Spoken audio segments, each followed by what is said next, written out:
have our friend Kevin McCarthy with us. Kevin McCarthy, you were not only the speaker, but you were resident of California. You're still a resident of California. You know Donald Trump very, very well. You know all about Kamala Harris.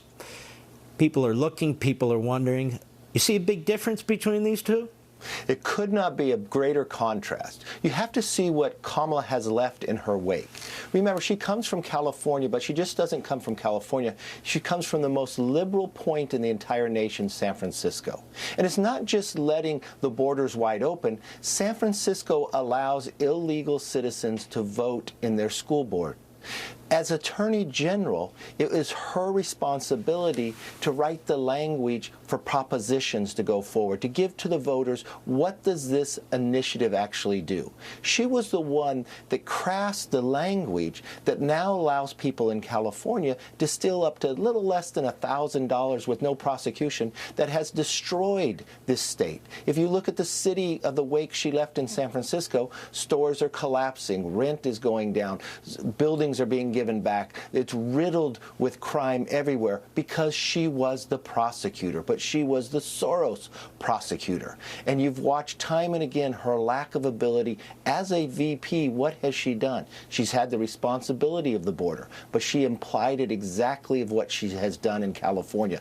Contrast that with President Trump. He'll secure the border, economically strong, believes in law and order, believes in safe streets, and more importantly, he cares about your children. She does not allow any school choice. It doesn't matter how bad, it doesn't matter it comes from the most ethnic background of any school district, she will not let you get out of a bad school.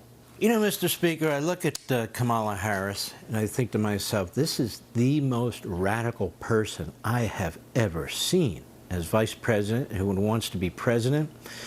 The media are Praetorian Guard trying to protect her the way they tried to protect Biden from her own record. But we have video. They're telling us, like with Biden, don't believe your eyes. We have audio. They're telling us, like Biden, don't believe what you hear.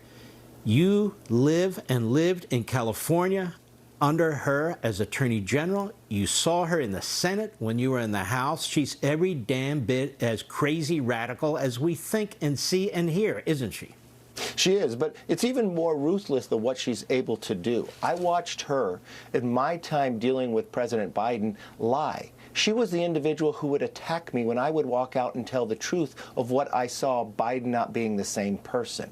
If you watch, this has a lot of similarities to a presidential race in 1988. You had Dukakis, a very liberal governor from Massachusetts that the press got behind. He came out with a 17-point lead of mid-July coming out of the convention. He picked what they considered a moderate Democrat from Texas. But you know what? You sat back, you told the truth.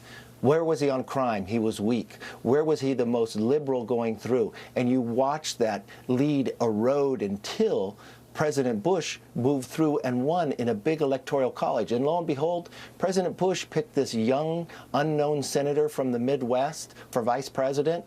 Turned out pretty well.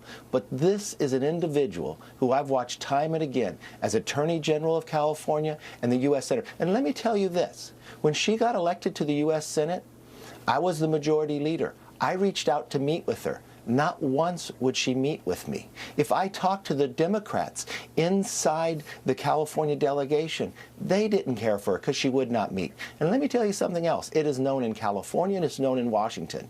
It is a heroic work environment if you work for her. Nobody lasts very long. Even as VP, when she didn't do anything, she could not keep staff. That is a person that the press will never talk about, her most liberal policies, but more importantly, the work environment she's around. How she treats people around her is a real indication of what she'll do in the future. Yeah, it's 100%. And there's enough staffers out there, some of them on the record, that the press could interview. They could talk to them so people really know who Kamala Harris is. Based on what I'm reading, she's a very angry, nasty person when it comes to the people around her. They can't stand her. It's not just that it's a tough work environment. They literally cannot stand her. And this is over a course of many years as DA, as Attorney General, as Senator, and as Vice President. And they put her out there like she's some kind of, you know, sweet lady. She's not. When we come back, you're very supportive of Israel.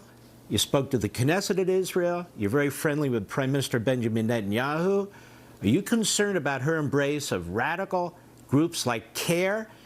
The fact that she wouldn't watch at a speech of the Prime Minister and that she uses Hamas blood libels and statistics against the Israeli state? I'd love your opinion. We'll be right back.